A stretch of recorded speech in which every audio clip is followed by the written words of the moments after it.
everyone, and welcome to this webinar by Genially, the online tool that allows us to create interactive content.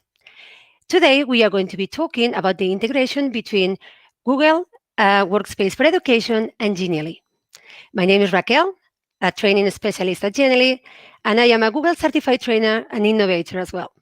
Today, we are lucky to have with us Mei Zhu, Program Manager at Google for Education. Hello, Mei. Many thanks for being with us today. Hi, Raquel. Hey, everyone. Like Raquel said, my name is May. I am a program manager here at Google for Education. I know that if you're a trainer or an innovator, many of you know me or know at least my name. But I just wanted to give a huge shout out to Genially and just to say thank you so much for every single thing that you've done for our educators already. I'm so lucky. I feel, just really lucky that we got connected last year because our educators, especially our Spanish-speaking educators, but really all educators in our group have been really hoping to get more learning and know more resources from you guys. So it really is special. It's a huge testament to the great work that you guys are doing. So thank you. And to the rest of the educators, I hope you all enjoy such a great rest of the training session. And as always, feel free to reach out if you need anything. If you're not a trainer, not an innovator in our communities, feel free to ask about it and join and apply and be in our program. So yeah, thank you so much for inviting me again. Thank you so much, May. Thanks for being with us today. So let's get started. Let me share my screen with you.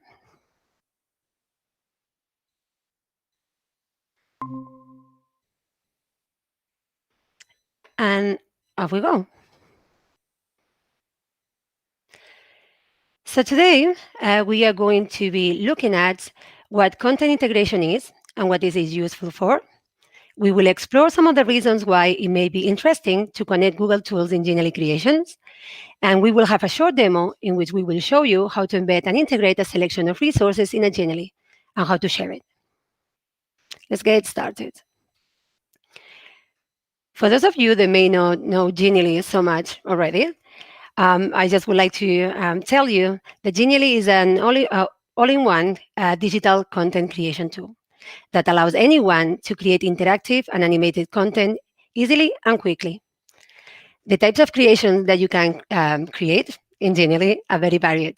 So we can do presentations, infographics, games, interactive images, calendars, and much more, which are enriched thanks to interactivity, animation, and content integration. With Genially, we achieve the wow effect our class needs to increase motivation and assimilation of concepts. But what do we mean about content integration? What is it?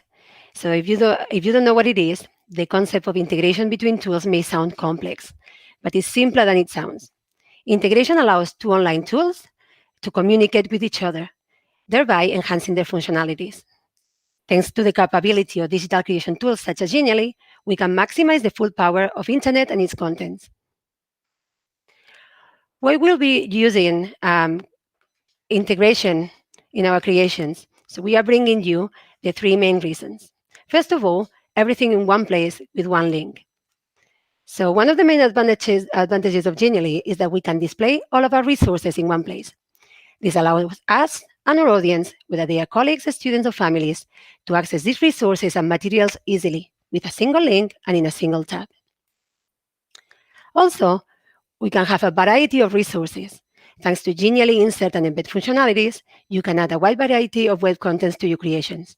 From 360 images to graphs, maps, and surveys, your creativity is the limit. Lastly, it comes to motivation and interest.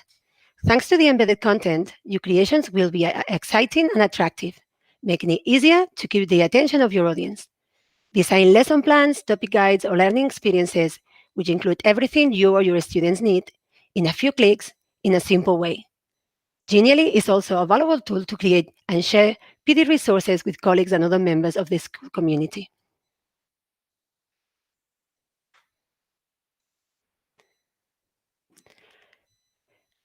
So Genially, the insert and embed options work really good with Google tools. Do you want to share with your students a collection of videos accompanied by reference documents?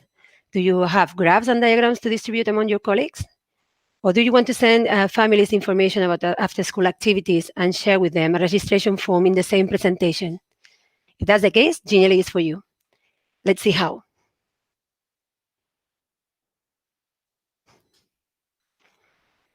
For this demo, we are going to create a basic guide for teachers about the Google Classroom grading tool, in which we will use to provide information about its use to new teachers joining our school. To do this, we will create a step-by-step guide, which we can then insert on the school intranet, send by email, or even share through Google Classroom. Before I start in Genially, what I do is gather all the information I need together in one single document. So when I get to the panel, I already have all my resources together. For this demo, for this step-by-step guide, I'm going to use the Blackboard list template,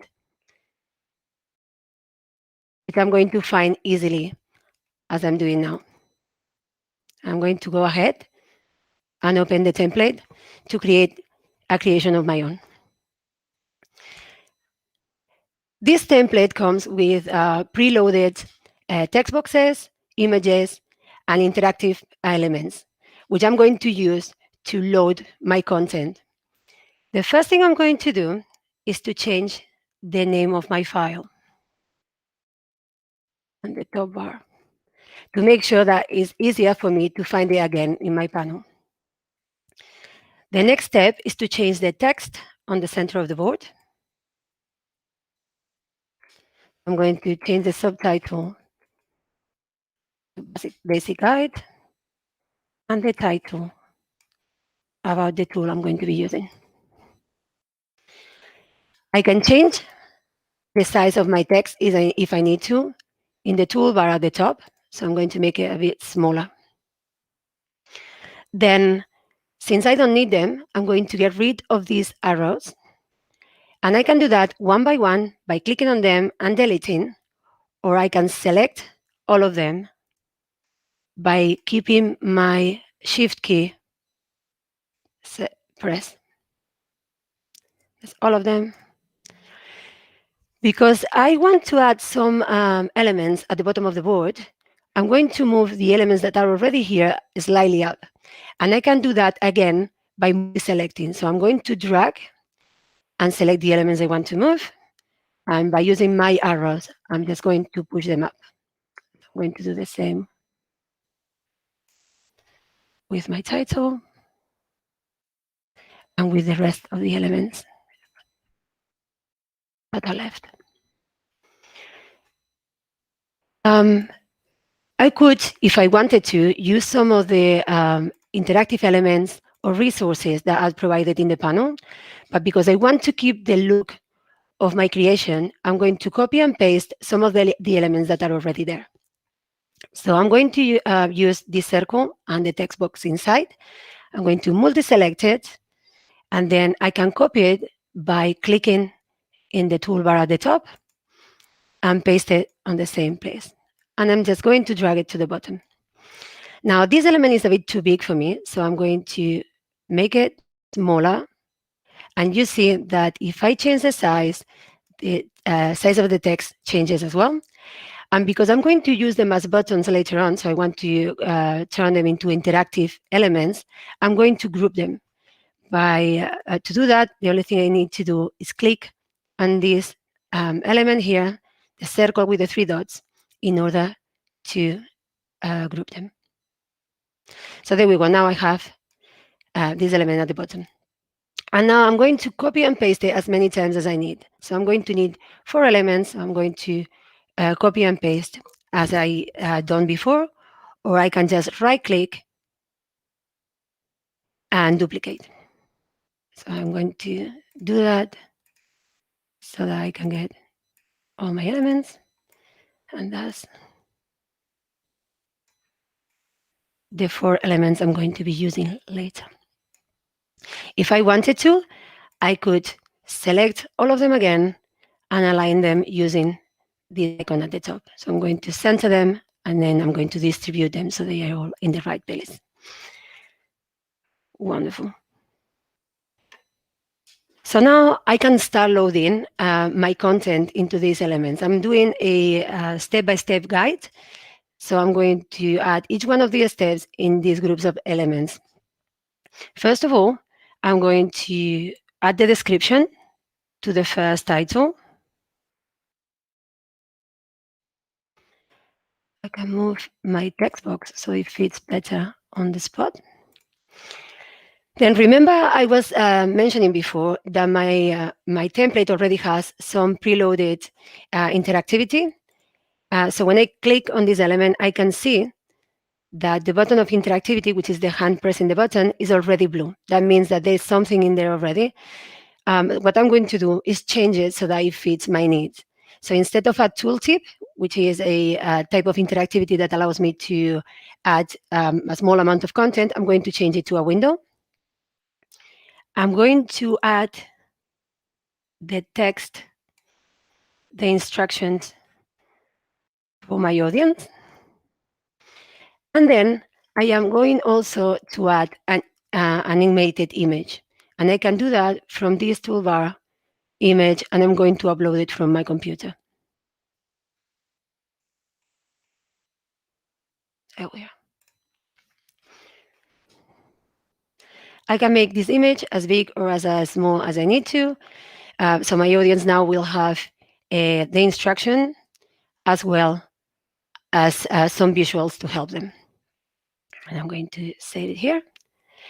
Lastly, I'm going to replace this image and find some other image that I find more appropriate. In order to do that, I'm going to click on the image, and from the buttons that appear at the top, I'm going to click on Replace.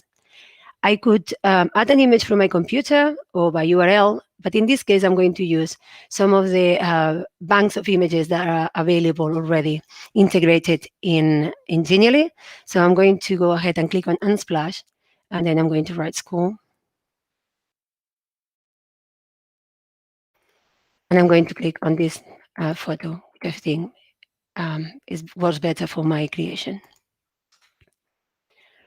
The good thing about working with templates is that if I change or move about in my photo, once I click on the tick, it's going to adapt to the format of the creation. So I can easily replace these images, and they are always going to fit on the format of the template. Okay, so that will be my first step. I'm going to go ahead and add the information in the second one. So that's the description of the step. That's my interactivity window and text.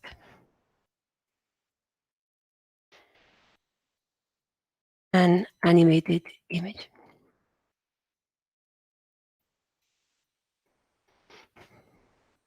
There we go.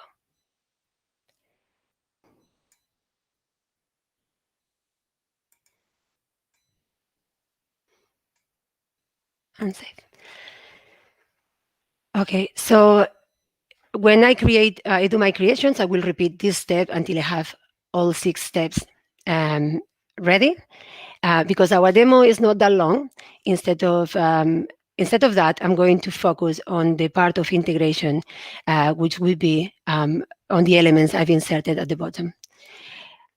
So remember that I am creating a guide for teachers who are learning to use Google Classroom. Sometimes, depending on the skill level of the teachers, or even if we are working on a creation for our students, a step-by-step with instructions and images is not enough.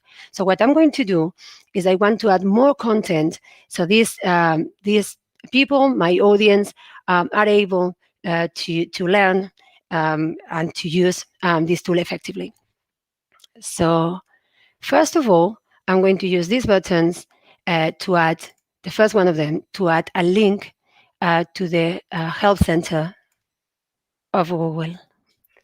So first of all, I'm going to change the title, Google Help, and then I'm going to add interactivity. So remember we were saying that these items already had interactivity by default. These ones don't, because they are new. We created them ourselves.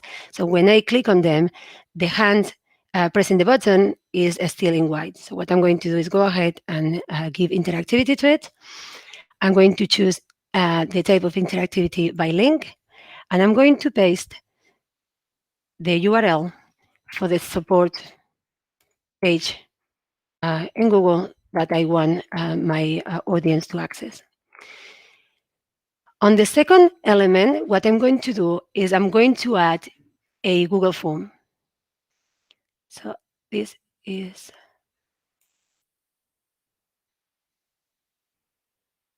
okay, this is my form. It will be a very simple form in which I help my audience to get in contact with me or with the IC team in the school. If they have a question they cannot resolve with the resources I'm providing them. I could, if I wanted to, very easily insert the form directly into my Canvas by copying the URL, coming to the editor, and clicking on Insert, Other, and pasting the code here. But as you see, the form will take quite a lot of space, and also it wouldn't match the look of my creation. So instead of adding them or adding it in the canvas, I'm going to add it straight in onto a window. So I'm going to go ahead and delete this. In order to do that, I'm going to click on the element I want to add interactivity to. I'm going to press again the button. I'm going to select window, and this time I'm going to use the HTML code, the same one that we've inserted here, but I'm going to find this icon, the code view icon. I'm going to activate it. So I'm going to do exactly the same. I'm going to paste the HTML code here, and that's how my form will look like. Why wouldn't I, or what's the reason why I would decide to add my form into my creation instead of adding a link? Well, as we were saying before, sometimes we may need our audience to have everything they need in one single place. And we may not want them to be jumping from tab to tab. So if that's the case, that could be a good solution. So I'm going to save this. And I'm going to add a title here.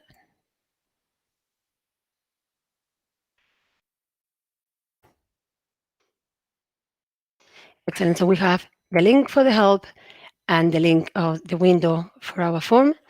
The next thing I want to add would be a video, a tutorial from Google Drive. So let's see. There we go. So that's my video. And this step is also slightly more complicated than adding it directly to the canvas. If I wanted to, I could add a video from Drive directly from Insert. But again, it will happen the same as it happened with the form. My video will take quite a bit of space, and also it may not match the look of my creation. So this time, I'm going to go ahead and add it again into a window. To do that, from Drive, I'm going to click on my video. I'm going to open it in a new window. And I'm going to click on the three dots again and click on Embed Item. This way, I can copy the HTML from my video in order to add it to my creation. Remember that this webinar will be recorded, so if I'm going a little bit fast, you can always watch it later and copy the steps if you need to. Okay, so again, click on the element interactivity by window, and I'm going to do the same thing I did with my form. So I'm going to go to code view, and I'm going to add my HTML code for my video. There we go.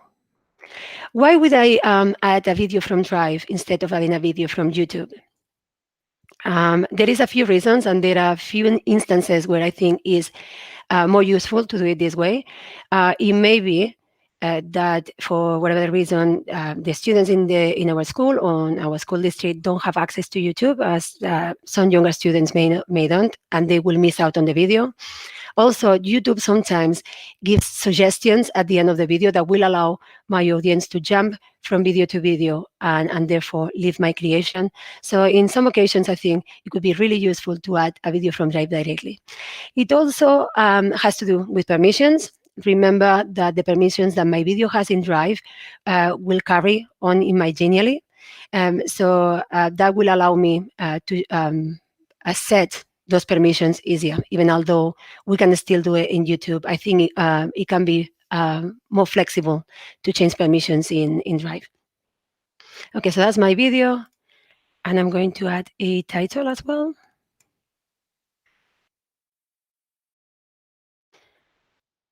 And lastly, the last thing I want to add is a downloadable document that I'm going to link to my creation. So again, trying to add as many resources as possible for my audience. I have a video, I have a form, I have my step-by-step guide, and I want to give them a downloadable or printable PDF. To do that, I've got my guide in a Google Doc.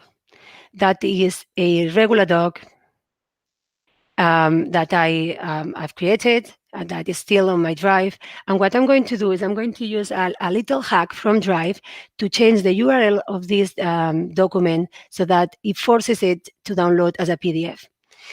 To do that, I'm going to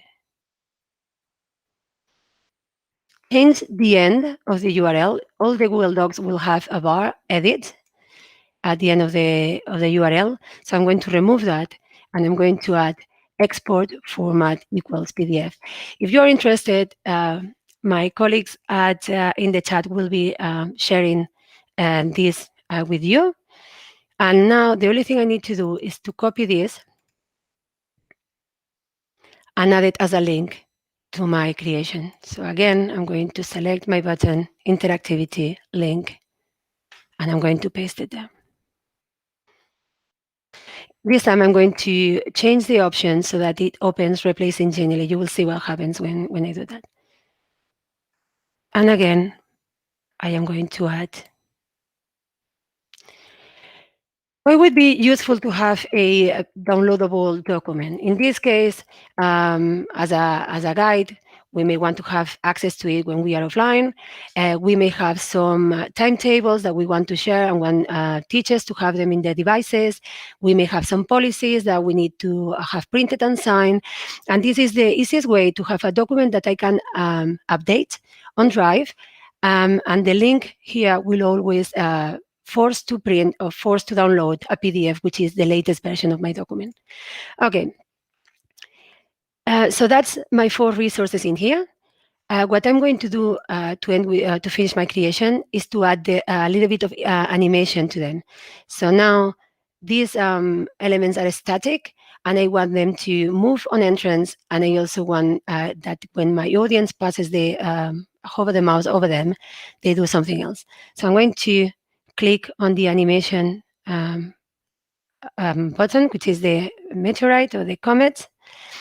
I'm going to open the animation menu, and I'm going to add a fade in so that they come in 1 second. And I'm also going to add an animation on hover mouse. That means that when, as I was saying, as my audience pass the mouse over them, something will happen. Indicating that they have interactivity. So I'm going to choose expand, and I'm going to show you again what this looks like. Okay, so that is finished. I'm going to show you in the preview. So I got my step-by-step guide, which I've added information in less so that it is there, it is available, but it doesn't take that much of a space, and my audience can click whenever they need to. I have my Google form in the window so that they can contact me or my team if they have a question about the tool. I have my YouTube, my Drive video in here. And I also have this downloadable guide in PDF. As you see, it comes out in here. Wonderful. So now that my creation is finished, I would like to share it. So I have to publish it first by clicking All Set. There's a few choices that we can click in here. And now I'm going to share it. So I'm going to click on the share menu. And as you see, there's a few options that I can use. So I could insert the HTML, I could send by an email, I could share it directly on social networks. What I'm going to show you now is one of the things that I think is the most useful when working with Google for Education tools. So I've got a direct link to share my content in Classroom. So I'm going to go ahead and click.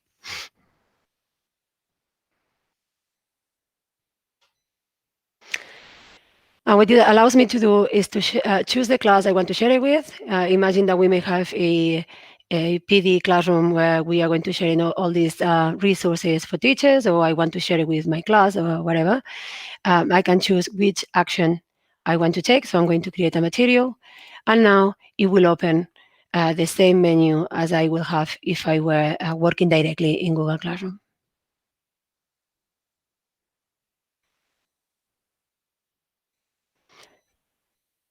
Okay. So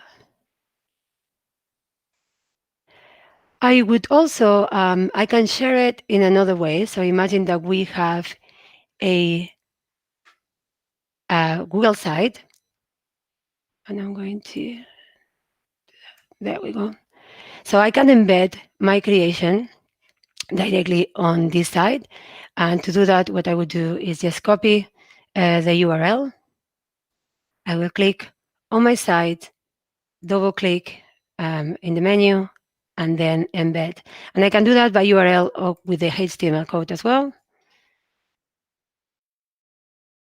I'm going to insert it. And the good thing about the integration between sites and Genially is that if I insert Genially in one of my sites, it is still completely interactive. So I can click in each one of the elements as we do.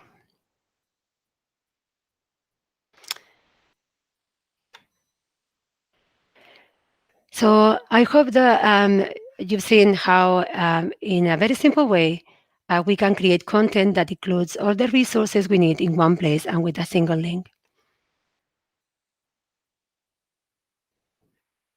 I really hope that you enjoyed this webinar, in which we have seen how to integrate Google Workspace tools for education with Genially. Before concluding, I would like to share via chat the link to the Genially that we have created during the demo, so that you can have a look at how that feels by yourselves. And also, we have a small gift for you, which is a 20% discount code on the Edu Pro plan for those users who do not yet have a premium plan. So it's only active for a few days. So I would recommend you to take advantage and unleash your creativity. Many thanks for your time and attention, and we will see you next time.